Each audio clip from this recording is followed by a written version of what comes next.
The GT730 isn't a name synonymous with high performance or smooth frame rates.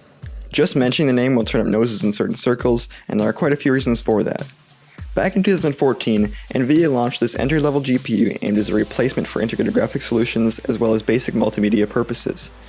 Nvidia, however, decided it was a good idea to release 3 different GT730 variants with one base on a completely different architecture. The GT730 that I have is the Kepler-based DDR3 model with 2GB of VRAM. In addition to this, there are also Fermi-based 730s with 4 times less CUDA cores, as well as GDDR5 versions that rock higher memory bandwidth. This particular 730 is middle of the road as far as 730s go, packing a 64-bit DDR3 memory interface, as well as 384 CUDA cores. Under the heatsink is a Kepler-based core that supports DirectX 12, OpenGL 4.6, as well as the Vulkan API.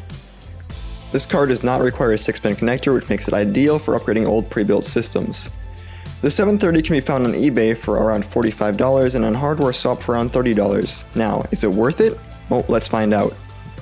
Now, to test this GPU, I'm going to replace the GTX 1080 in this Ryzen 7 1700X system with 16GB of DDR4 2800 RAM. In order to squeeze some more out of this card, I went for a pretty conservative overclock that should be pretty attainable.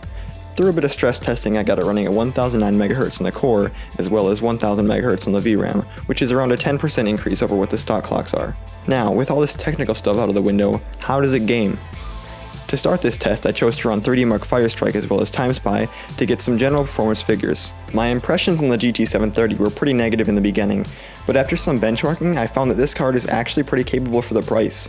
I'm really impressed by its performance. It's not the best budget card to ever exist, but it's definitely not the worst. It is not worth the $45 average asking price on eBay, but if you find one on sale for a decent price, I definitely consider it. However, just remember to avoid the Fermi-based 128-bit variants, as they perform much worse.